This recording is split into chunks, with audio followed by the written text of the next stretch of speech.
안녕하세요. 40대에 들어서면서 구사일생한 여자입니다. 사람이 꼭 저렇게는 안 돼야지 싶은 모습들 있잖아요. 절대 저렇게는 안 살아야지 하고 다짐하게 되는 것 말이에요. 근데 간혹 본인이 절대로 되기 싫은 인간상에 너무 집착해서 기피하다 보면 어느새 그 기피하던 모습 그대로 살고 있는 자신을 발견하게 되기도 합니다.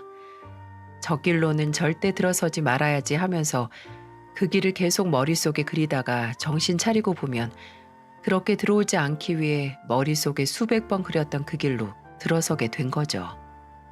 저는 이번에 어리석게 그 길로 들어선 사람과 연을 끊었고 여러분에게 제 경험담을 들려드리기 위해 사연을 보내게 됐습니다. 흔히 사람은 닮은 사람끼리 끌린다고 하잖아요. 살아온 발자취가 비슷한 사람끼리 서로를 알아보기도 하고요. 저랑 남편은 그렇게 만났어요. 팔자가 사나운 사람, 아니 팔자가 사나운 사람들 사이에서 살아온 사람이 바로 저랑 남편이었습니다. 저의 가족은 어머니랑 아버지, 4살 터울의 오빠, 이렇게 4명이었죠. 오빠는 20대 후반에 혼자서 사업을 시작했어요.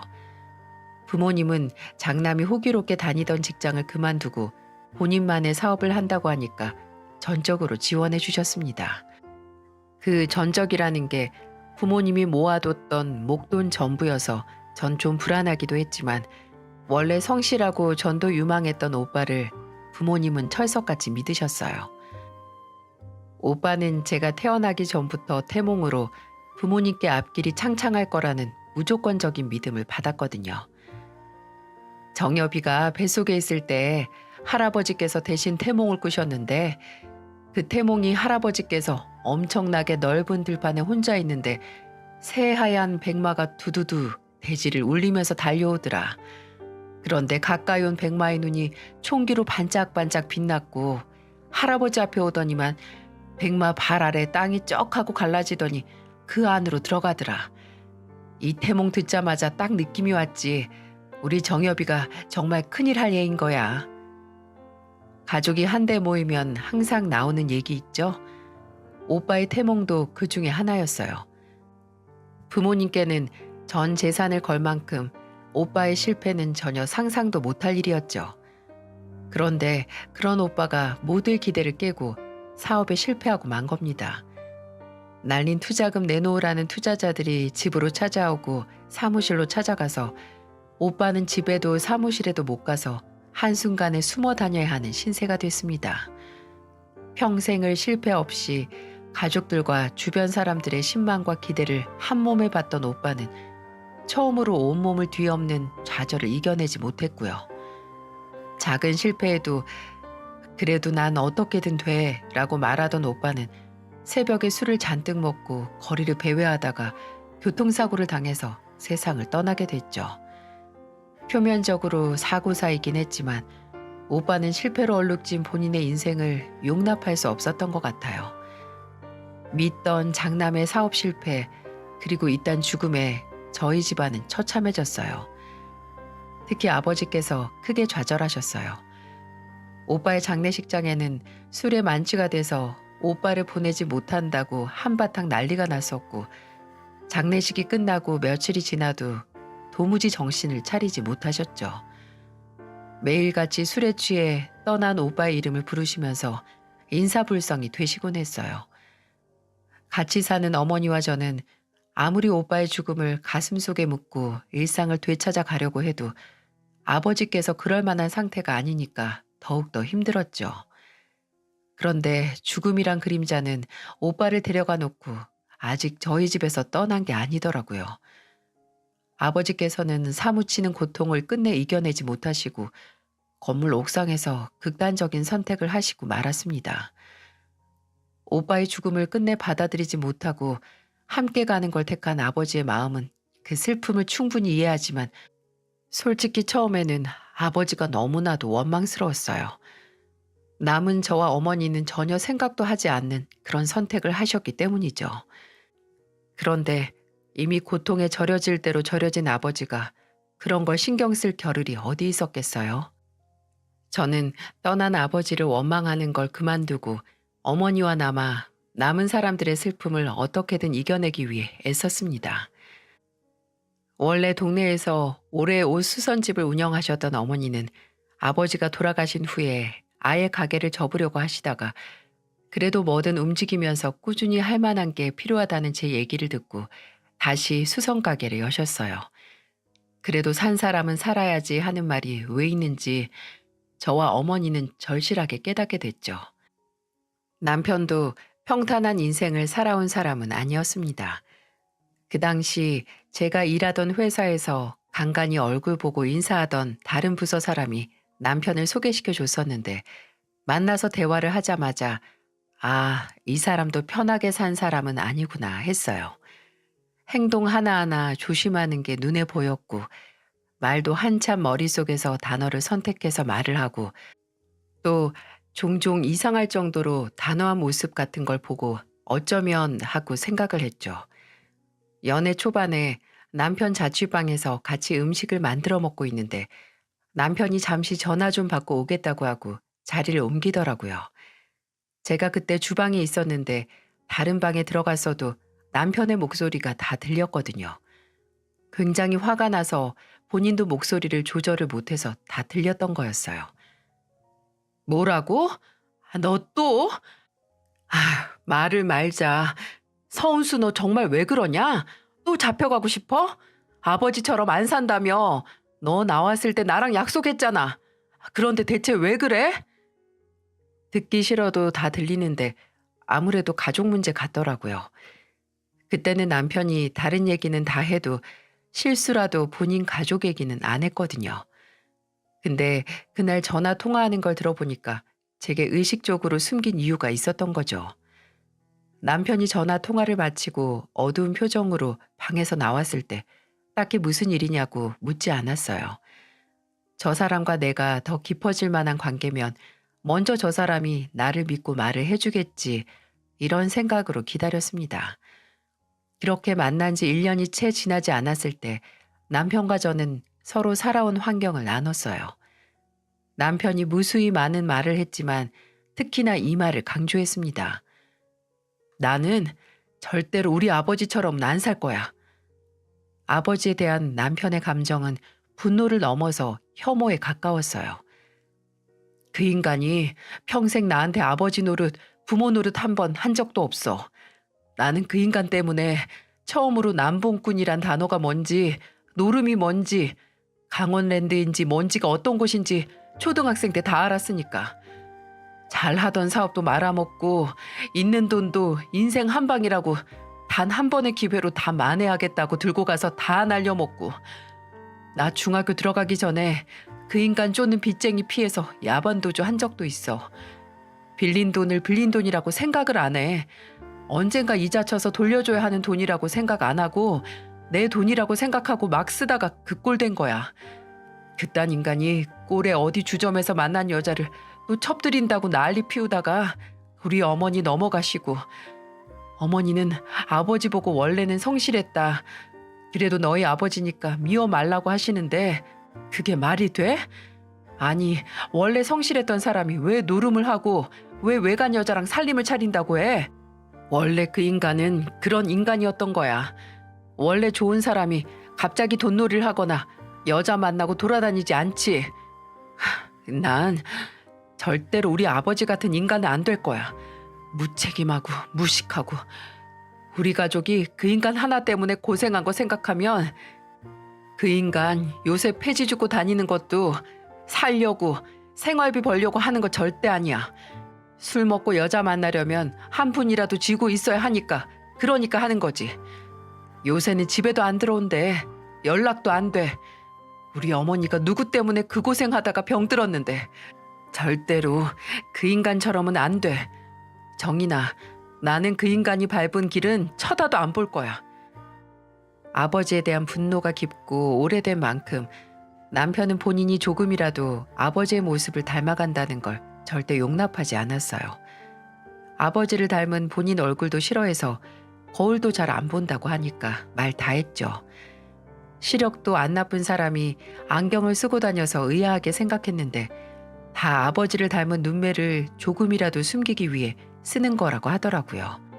그 세세한 노력들을 혼자 고민하고 고안했을 남편을 생각하니까 정말 안쓰럽더라고요. 남편 본인은 절대로 아버지처럼 될 일 없다. 제 안에서 아버지는 완전히 지웠고 할 수만 있다면 몸속 DNA까지 다 바꾸고 싶다고 했습니다. 이렇게 단호하고 철석 같은 남편에게도 고민이 있었는데 바로 남편의 여동생, 제 시누이였어요. 걔는 딱 우리 아버지야. 어려서부터 아버지가 여기저기 외상 달고 다니는 걸 봐서 그런 건지 초등학교 다닐 때부터 동네 문방구나 장난감 가게 아버지랑 똑같이 외상 달고 다니던 애야. 또 아버지랑 죽은 어찌나 잘 맞는지 알아? 가끔 걔를 보면 아버지 안 좋은 점이 딱 보여서 힘들어. 그러다가 1년 전에 사기치다가 실형받고 교도소에서 1년 살다 나왔어. 그전에도 직장에서 돈 빌리고 잠수 타고 만나던 남자한테도 돈 받고 사라지고 해서 내가 제발 정신 좀 차려라. 어쩌려고 이러냐고 해도 말 안 들어. 난 걔 때문에 중고거래 사기로도 실형 살 수 있다는 거 처음 알았어. 거의 30명을 상대로 사기쳐가지고 피해자들이 집단 고소를 했거든. 근데 솔직히 난 그때 기회라고 생각했다. 그래도 지가 콩밥이라도 먹고 오면 정신 차리지 않을까 했지. 근데 평생 그렇게 아버지 판박이로 개망나니처럼 살아온 애가 고작 1년 감방 생활했다고 바뀔 리가 있겠어? 아휴, 그럼 감옥 나오고 나서 지금은 뭐 하는 거 있어? 모르겠어. 물어볼 때마다 달라져. 처음에는 친구 따라서 알바한다고 하고 어느 날은 어디 격리로 들어갔다고 하고 아버지 혓바닥 그대로 닮아서 거짓말을 얼마나 태연하게 잘하는지 알아? 나는 이제 걔가 하늘이 파랗다고 해도 절대 안 믿어. 그렇게 말은 했지만 남편은 쉽사리 하나뿐인 동생을 놓지 못했어요. 저희가 결혼한 다음에도 신우의 거짓말에 속아 몇 번 돈을 뜯겼거든요. 초반에는 그냥 넘어갈 만한 소소한 것들이었습니다. 뭐 커피가 먹고 싶은데 이번 달 생활비가 없다. 우는 소리를 하면 남편이나 저나 기프티콘을 사서 종종 보내줬고요. 친구 술집에서 매니저로 일하게 됐다고.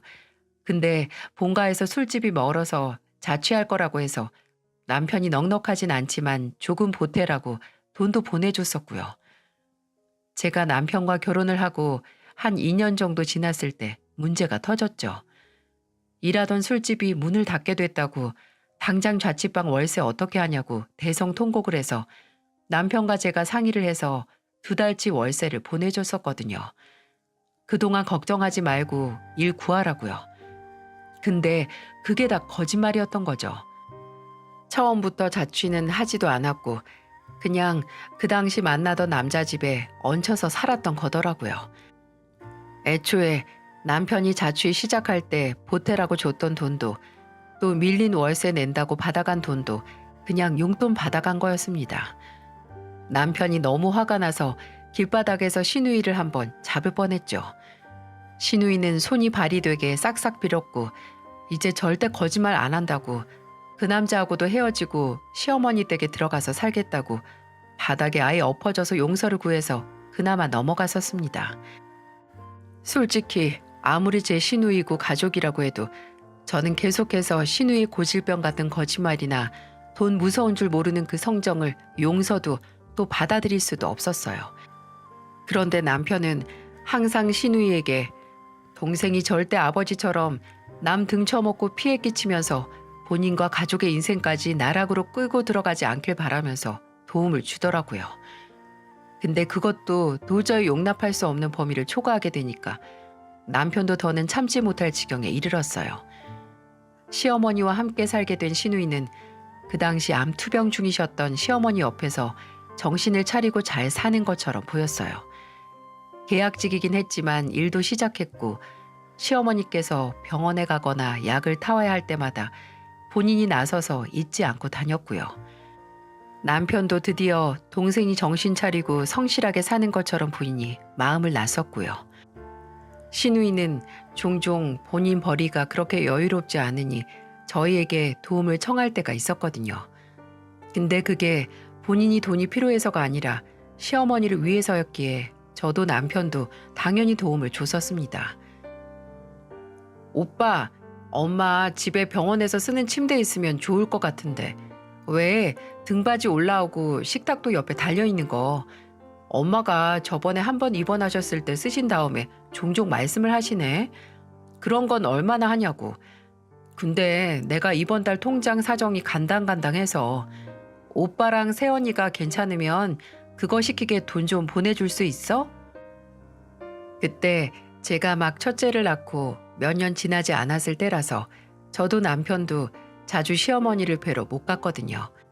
시어머니는 저희도 사는 게 바쁘고 애도 어리니까 이해는 해주셨어도 저랑 남편은 늘 편찮은 시어머니를 찾아가지 않았다는 죄책감이 있었어요. 그러니 시누이가 혼자 시어머니를 모시는 것도 또 옆에서 시어머니가 필요한 걸 바로바로 말해주는 것도 고마웠죠. 그래서 시누이가 시어머니 문제로 연락을 할 때마다 저희가 할 수 있는 한에서는 모든 도움을 줬습니다. 엄마가 홈쇼핑에서 다리 마사지기를 오래 보고 계셨다. 친구분이 이번에 딸하고 여행 갔다 온 걸 부러워하신다. 이번 달 병원비가 더 나왔다 등등. 이런 연락을 받을 때마다 별말 없이 돈을 보내줬고요. 근데 이것도 다 새빨간 거짓말이었습니다.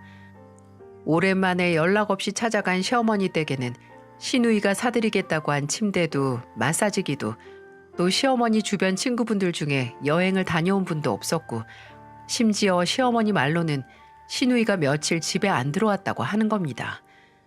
남편은 그 자리에서 머리 끝까지 화가 나서 시댁에 있는 시누이 짐을 몽땅 끌어내서 싸기 시작했어요. 걔 본가에서 아예 쫓아내버린다고. 이런 동생, 이런 딸은 차라리 없는 게 낫다고 하면서요. 나중에 시댁에 온 시누이와 남편이 한판 크게 싸우고 아니 싸웠다기보다는 시누이가 일방적으로 남편에게 뺨까지 맞았죠. 그렇게 남편에게 맞은 시누이가 나도 이런 집구석 필요 없다. 병간호하면서 일하는 게 쉬운 줄 아냐 라고 하고는 집을 나가버렸습니다.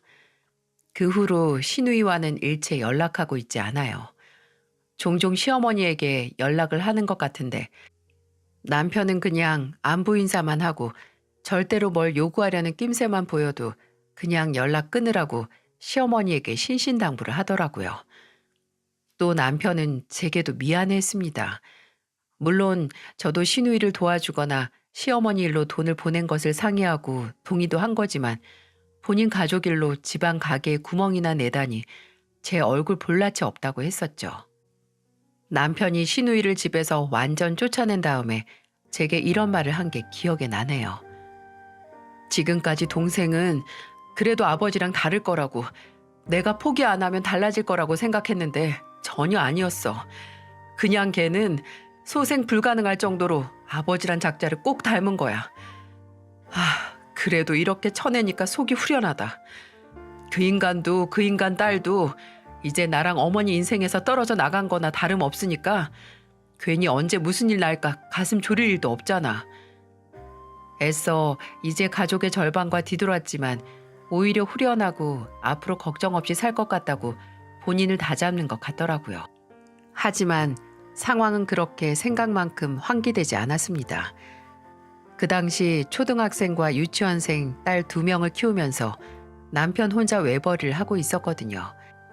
저랑 연애할 당시 다니고 있던 중소기업을 쭉 다니던 남편은 거의 10년 동안 승진도 그냥저냥이었고 연봉도 정말 눈에 띄지 않을 정도로 올라서 이제 그곳에서 본인의 미래나 발전은 없는 것 같다고 하더군요. 그렇게 남편은 몇 달 고민을 하다가 회사를 그만두고 버스 기사를 시작했어요. 그전 일보다 고되긴 해도 월급이 훨씬 높았거든요. 남편이 가족을 위해 하루 종일 같은 공간에서 같은 길로 오랜 시간 운전을 하면서 고생을 하니까 저도 집에 가만히 있을 수가 없더라고요. 둘째를 낳으면서 회사를 그만뒀었는데 몇 년이 지나서 복직은 기대할 수도 없었고 그래도 둘째가 유치원에 가는 시간 동안 할 수 있는 일을 찾다가 건물 청소 일을 시작하게 됐습니다. 여유 있진 않지만 가족 구성원 모두 서로를 보듬고 또 도우면서 살았죠. 첫째가 친구 따라서 제주도로 영어 캠프 가고 싶다고 했을 때는 그럴 만한 여유가 안 돼서 정말 눈물을 삼키고 단호하게 못 보내준다고 했거든요. 지금은 해주고 싶은 거 모두 해줄 수는 없어도 하루하루 조금 더 나은 날을 위해 살면 아이들을 위해 필수적인 건 뭐든 해줄 수 있는 날을 위해 살았습니다. 그렇게 2년 정도 흘렀을까요? 둘째가 초등학교에 들어가고 딸 둘이서 다니는 학원이 늘어서 저는 건물 청소를 2곳을 더 나가기 시작했어요. 그게 몸은 확실히 힘들긴 해도 스케줄 조절을 잘 활용하면 꽤 돈을 벌 수 있었거든요. 근데 제가 일을 늘리고 버는 돈도 늘어나니까 무슨 조화인지 남편이 가져오는 돈이 줄어들더라고요. 남편이 몇 달 추가 근무까지 뛰어가면서 진짜 집에 들어오는 시간이 없게 일을 했었거든요. 근데 일하던 버스 회사가 어렵다는 말을 무겁게 꺼내더니 이제 이 회사에서도 오래 못 있겠다고 하는 겁니다. 그래도 일단 조금이라도 월급을 받을 수 있으니까 계속 다니긴 했는데 남편은 남은 시간에 다른 일을 찾아본다고 바쁘게 뛰어다녔어요. 점점 남편이 받는 월급의 20%가 줄고 30%가 줄고 언젠가부터 반토막이 나더니 끝내 이번 달 월급은 카드값으로 다 나갔다고 하는 겁니다. 그래도 제가 버는 돈이 있으니까 어찌저찌 살아는 졌어도 매달 있던 돈 절반이 날아가니까 확실히 생활이 힘들더라고요. 남편을 앉혀두고 이제 어떻게 할 거냐, 계획은 있냐 따져묻고 싶었지만 일단 남편은 매일같이 밖에서 다른 일 찾으면서 다녀서 얼굴 보기도 힘들었고 또 평생을 성실하게 살아도 안 되는 일을 어떻게 할 수 없다는 걸 잘 알아서 남편을 탓할 수도 없었죠. 남편은 정말 힘들었는지 종종 시어머니를 찾아갔어요. 지금 안 뵈면 나중에 후회할지도 모르잖아. 어머니 몸 상태가 나아진다고는 해도 혹시 모르는 일이고 내가 요즘 마음이 뒤숭숭한가 봐. 계속 우리 엄마 생각이 나네. 이렇게 말하면서 퇴근하고 나서 집 오기 전에 시댁에 들르고 쉬는 날에도 아침부터 시어머니랑 밥 한 끼 하고 온다고 하면서 나가더라고요. 제가 애들 데리고 같이 가자고 해도 어머니랑 나랑 오붓하게 둘이만 있게 해줘. 지금 아니면 어머니도 언제 아들이랑 데이트 해보겠어? 이렇게 말해서 따라갈 수도 없었고요. 근데 처음에는 애틋하고 좋아 보이기만 했던 게 점점 불안해지더라고요. 남편이 시댁에만 가면 아예 연락이 안 됐었거든요. 어머니 만났냐, 요즘 몸 상태는 어떠시냐 물어도 문자나 답장도 없었고 문자가 안 돼서 전화를 해도 전화가 걸리다가 뚝 끊기더라고요. 무슨 일이 있나 하루 종일 걱정하다가 집에 온 남편에게 왜 이렇게 연락이 안 되냐고 물어도 그냥 어머니랑 옛날 얘기하다가 못 받았다 이해 좀 해주라 하고 넘기더라고요. 저도 아버지가 일찍 돌아가셔서 있을 때 잘하자라는 마음을 알아서 굳이 본인 어머니 찾아간다는 걸 말릴 수도 더 말을 보태기도 어려웠죠. 근데 저의 이해를 완전히 배신하게 되는 일이 생기고 말았습니다.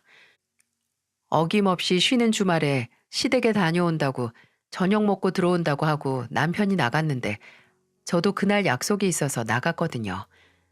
애들은 친구네 집에 가고 학원 간다고 해서 마음 놓고 나갔는데 그 약속이 친구가 일이 생겨서 취소가 된 겁니다. 오랜만에 밖에 나왔는데 그냥 들어가면 어차피 집에 저 혼자 있는 게 돼서 나간 김에 근처 맛집에서 음식을 포장해서 시댁으로 향했어요.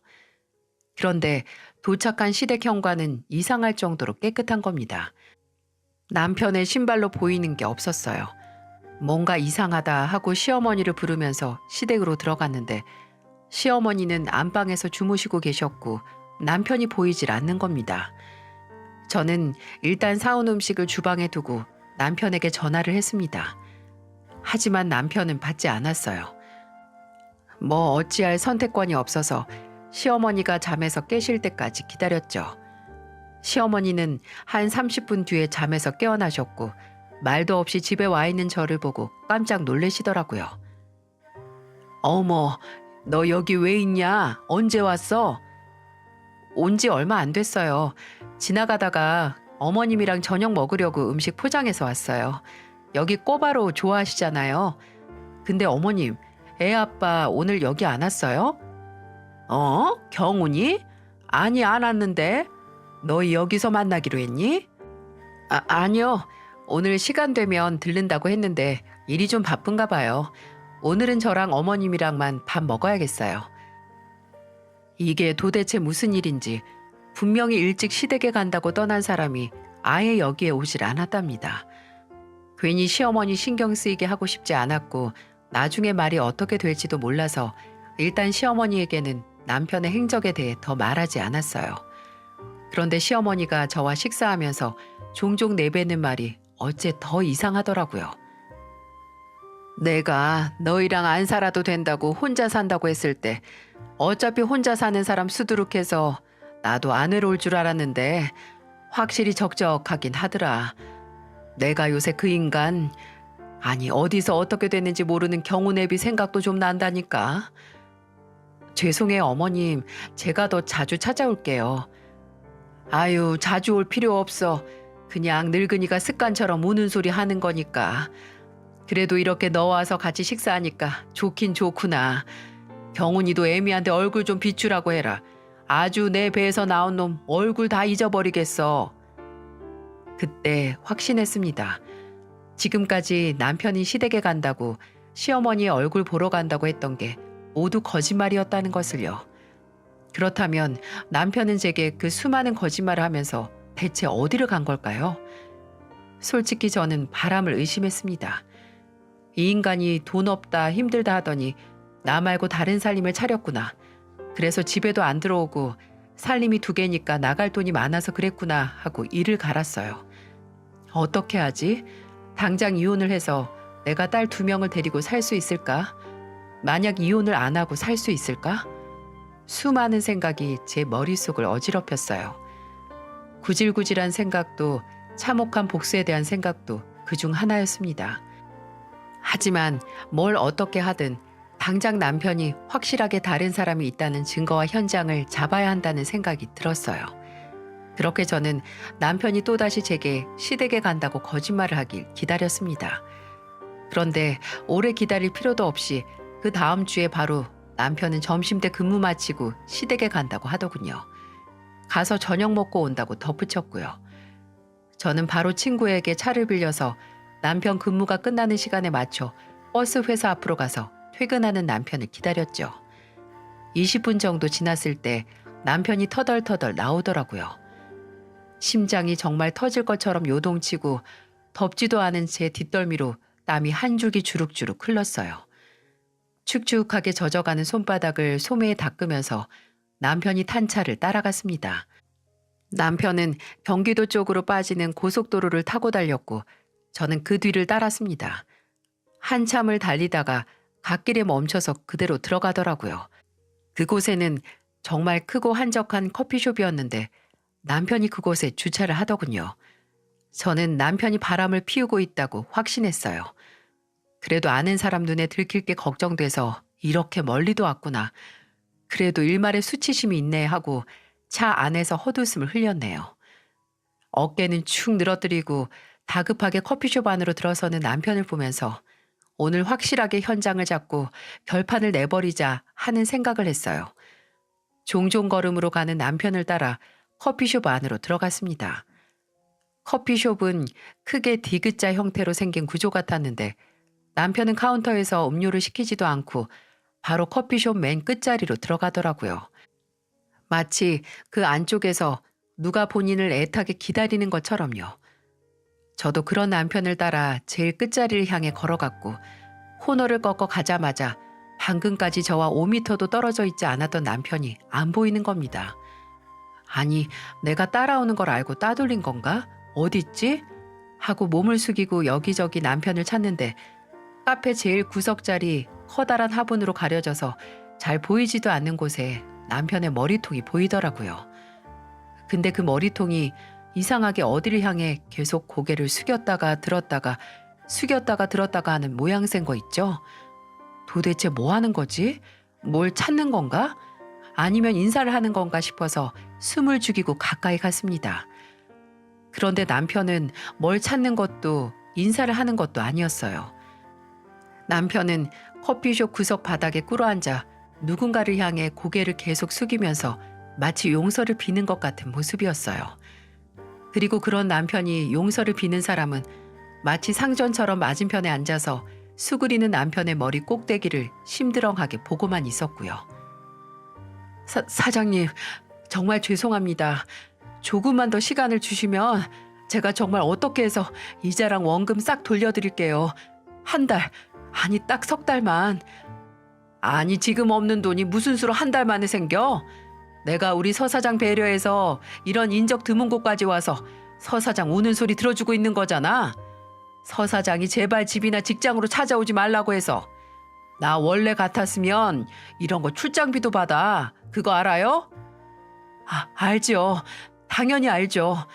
그래서 제가 늘 죄송하고 또 감사하는 마음 갖고 있습니다. 사장님이 절 얼마나 배려해 주시는지 제가 너무 잘 알죠. 그러니까 사장님, 사람 하나 살리는 셈 치고 제발 조금만 더 시간을 저 좀 살려주십시오, 사장님. 저 죽으면 저랑 저희 아내는 어떻게 합니까? 어머, 내가 배를 하든 말든 무조건 시간만 달라는 사람이 알긴 뭘 알아? 나 진짜 많이 기다렸어? 그거 알아 몰라? 근데 본인 입으로 한 방에 만회하겠다고 남의 돈 가져갔으면 지켜야 할 거 아니야? 우리 서 사장 그 혓바닥에 어지간히 미련이 없나 봐? 그치, 김 실장? 이게 대체 무슨 대화인가요? 남편이 무릎을 꿇고 머리를 조아리던 사람은 남편보다 한 10살은 더 많아 보이는 여자였어요. 지긋한 나이에 맞지 않게 화려한 화장에 화려한 옷, 또 밑도 끝도 없이 거만한 행동까지. 그리고 그 여자 앞에서 김 실장으로 불린 남자는 남편처럼 40대 중반? 아니면 후반으로 보이는 사람이었는데 딱 봐도 주먹을 쓰는 사람처럼 보였고요. 왜 남편이 살면서 절대 엮일 일이 없는 사람들과 이런 외진 곳에 있는 커피숍에서 왜 만나고 있는지, 왜 무릎까지 꿇고 있는 건지 모든 게 의문이었고 머리가 아찔할 정도로 불안했어요. 저는 남편이 커피숍 바닥에 이마를 찧어가면서 그 의문의 여자에게 고개를 숙이는 걸 보자마자 바로 튀어나갔어요.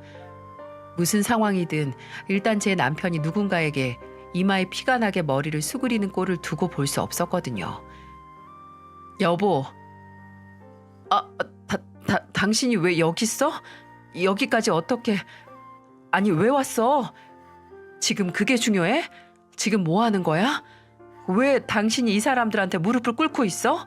이게 뭐 하고 있는 거냐고. 일단 나가자. 여보, 일단 나가 있어봐. 어? 우리 서 사장님 사모님인가 보다. 서 사장 어떡해? 그렇게 안 들키려고 하고 있는데 이렇게 돼서. 그 의문의 여자는 혀를 끌끌 차더니 자리에서 일어나 세상 처진 남편의 어깨를 들고 있던 지갑으로 툭툭 치고는 말했습니다. 나 시간 더는 못 줘. 정해진 날짜까지 안 보내면 알아서 해. 서 사장 신조대로 한 방 노려서 어떻게든 해보던가. 그럼 사모님이랑 말 나눠요. 그렇게 의문의 여자가 일행과 함께 유이 커피숍을 빠져나갔고 남편은 한동안 제 얼굴도 쳐다보지 못하고 엉거주춤 일어나지도 않는 것도 아닌 모양새로 있었어요. 저는 그런 남편의 옆모습을 보면서 이게 대체 뭔지, 내가 꿈을 꾸고 있는 건 아닌지 제발 이게 끔찍한 악몽이길 바랬습니다. 저는 몸에 힘이 쭉 빠져서 바로 뒤에 있던 의자에 앉았어요. 그리고는 남편에게 물었죠. 지금 여기서 다 말해. 당신이 조금이라도 뭘 숨기는 것 같거나 우물쭈물하면 나 저 사람들 바로 쫓아가서 물어볼 거야. 그러니까 나 여기서 미치는 꼴 보기 싫으면 말해. 한 톨도 남김없이 다. 부들부들 떨면서 말하자 남편은 제 앞에서 한동안 말을 떼지 못했습니다. 제가 그런 남편을 보다가 먼저 나간 사람들을 따라 나갈 것처럼 일어나니까 남편은 여보 알겠어. 말할게. 내가 다 말할 테니까 제발 그냥 앉아. 라고 말하면서 제 팔을 잡고 늘어졌죠. 제가 다시 자리에 앉으면서 한숨을 한번 훅 뱉으니까 남편은 다 마른 입술을 삐죽삐죽 움직이면서 입을 떼더라고요. 내가 미쳤었어. 정윤이 학원 문제도 혜윤이 학교 들어가는 문제도 그렇고 내 벌이가 시원치 않으니까 우리 애들 원하는 거 다 해주지도 못하고 당신은 애들 학교 보내고 바로 건물 청소하러 나가서 종일 고생하고 당신 요즘 손가락 관절 염증 생겨서 힘들어했잖아. 그거 보면서 아무리 이렇게 성실하게 열심히 살아도 나아지는 게 없잖아. 그래서 내가 한순간 혹해서 돈을 일단 빌려서 당장 생활비에 조금 보탰는데 돈이라는 게 쓰면 쓰는 것보다 배는 구멍이 뚫리는 것 같잖아. 근데 같이 일하는 사람이 주식으로 대박을 쳤다 뭐다 하는 거야. 그래서 나도 옆에서 정보 좀 얻어서 한번 해봤어. 근데 그게 영 내가 해서 대박은커녕 쪽박만 치는 거야. 그래서 또 아는 사람 따라서 카드를 조금 했어. 초반에는 많이 땄어. 당신 기억하지? 내가 추가 수당 받았다고 월급 더블로 가져간 적 있잖아. 근데 그게 운빨이 다한 건지 하우스터가 내 기운이랑 안 맞았는지 장소 바꿔가면서 하는데 또 돈이 떨어지는 거야. 근데 어떻게 판돈 걸 게 있어야 나도 까먹은 거 만회해서 당신이랑 애들 있는 집으로 가지. 이 말이 이해되시나요? 네, 남편은 노름을 하고 있었습니다. 그것도 장장 반년 동안이나요. 세상에서 제일 경멸하는 본인 아버지처럼 가족에게 거짓말을 하면서까지 사채업자에게 돈을 빌려가면서 도박에 미친 겁니다. 대출 빚 갚는다고 주식했다가 갚기는커녕 더 빚을 만든 거죠. 아까 그 여자는 고리 사채업자였고 그 옆에 남자는 그 사무소의 직원이었던 거예요. 이미 금융권에서 대출을 땡겨받을 만큼 받은 남편은 사채업자에게까지 가게 되었고 처음에 1,000만 원을 빌렸던 게 나중에는 더 불어나고 또 그 이자가 한 달에 200만 원이 넘었으니 그거 한 방에 갚겠다고 도박과 주식을 하게 됐다는 남편은 그 모든 게 가족을 위해서였다고 제 앞에서 눈물을 보였어요. 당신 절대로 당신 아버지처럼은 안 된다며. 절대로 아버지처럼 안 된다고 책임감 없고 무능하고 도박이나 여자에 미친 사람은 상종도 안 하고 쳐다도 안 본다고 당신이 제일 경멸하는 인간이 그런 인간들이라며. 근데 그렇게 말했던 결과가 이거야? 지금까지 월급도 안 가져온 게 다 노름하고 그 사채 빚 갚느라 그랬던 거고. 여보, 내가 돈 까먹고 당신이나 애들을 속이려고 그런 게 아니잖아. 다 우리 가족이 더 편하게 살기 위해서 나도 가족이 더 편하게 살길 바랐으면 차라리 일을 했어야지. 나한테 상의를 해서 부업을 하든 뭘 하든 일을. 그렇게 일해서 조금이라도 나아진 게 있어? 애는 둘인데 우리 둘 수입으로는 학원 하나 보내기 빠듯하잖아. 그래서 그랬어. 당신도 돈 걱정 안 하고 건물 청소 같은 거 안 하고 애들도 다니고 싶은 학원이나 가고 싶은 곳 엄마랑 아빠랑 원 없이 갈 수 있게. 당신이 도박 시작해서 빚진 거 우리 탓으로 돌리지 마.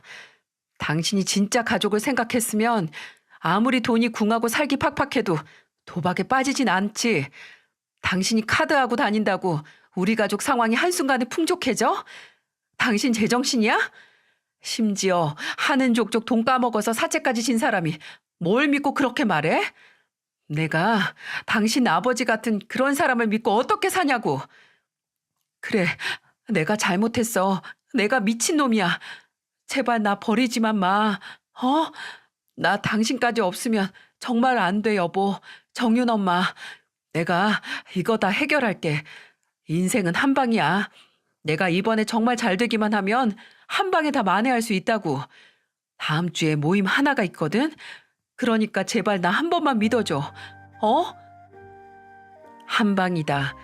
이 말에 어지럽던 제 마음이 정리가 싹 되는 기분이었어요. 어디서 많이 듣던 얘기입니다. 남편의 입을 빌어서 말이죠. 남편은 늘 본인 아버지가 인생은 한 방이다라는 말을 입에 달고 살면서 집안을 말아먹었다고 경기를 일으켰으면서 이제는 본인이 본인 스스로 한 방이라는 말을 하면서 믿어달라고 하는데 정리를 하고 싶지 않았어도 저절로 정리가 되더라고요. 눈에 핏발이 다 터져서 본인이 그토록 혐오하던 인간과 같은 모습이 된 사람에게 전 이별을 통보했습니다. 그 한 방 혼자서 해.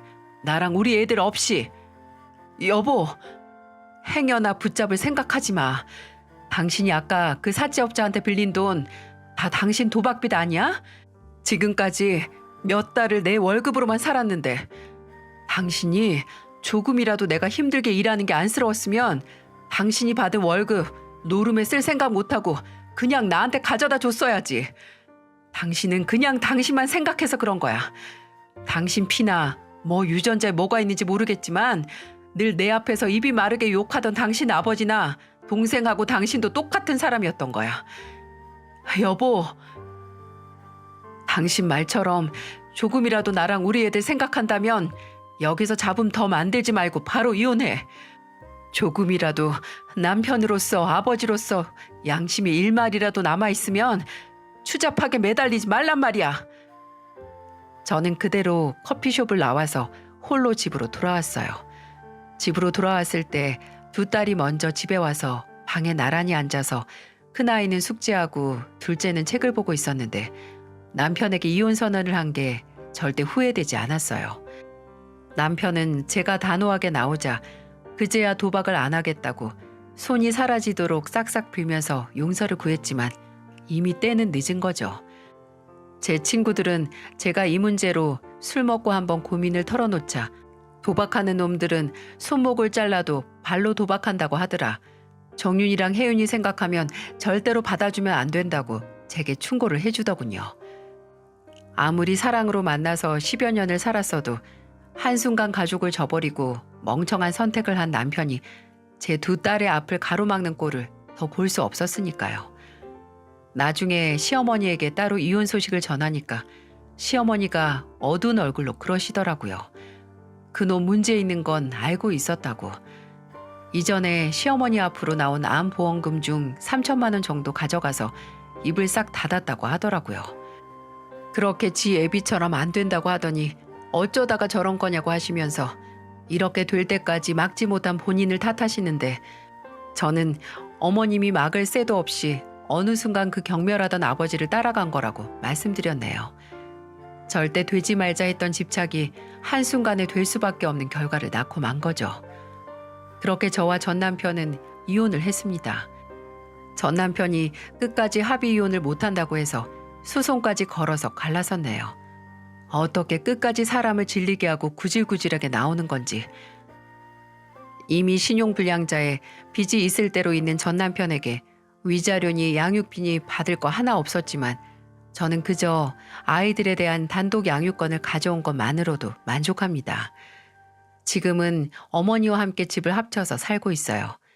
건물 청소는 계속 하고 있고 나중에 돈을 모으면 어머니 수선집을 늘려서 함께 하거나 세탁소를 같이 겸하는 건 어떤가 하고 있어요. 전 남편과 이혼을 하고 1년 정도 뒤에 시어머니는 오랜 암투병 끝에 돌아가셨습니다.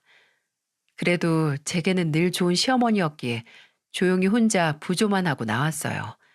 그런데 그때 친척들이 하는 말을 들어보니까 하나밖에 없는 장남인 전 남편이 시어머니 장례식에 아예 오지 않았다고 하더라고요. 그래서 가까운 친척들이 시누이와 함께 장례를 치렀다고요. 전 남편은 끝내 돈을 갚지 못했는지 사채업자들에게 쫓겨다니면서 본인 어머니 장례식도 지키지 못한 겁니다.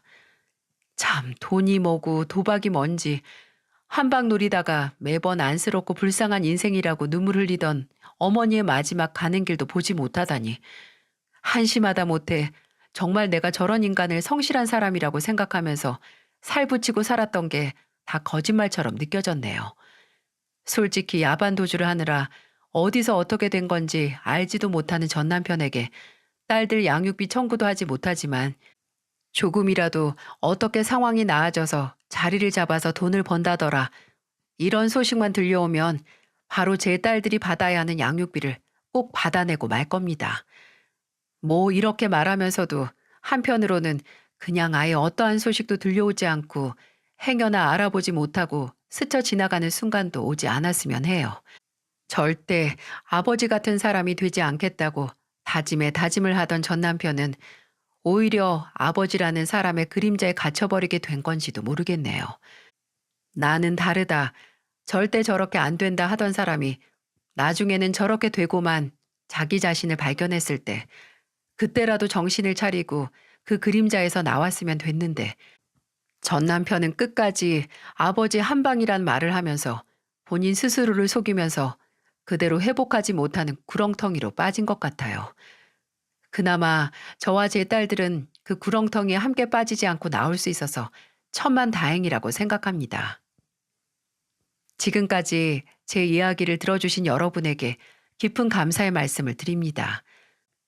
부디 여러분께서는 절대 되지 않고 싶어 하는 그 모습과는 정반대 인생을 잘 사시길 바랍니다.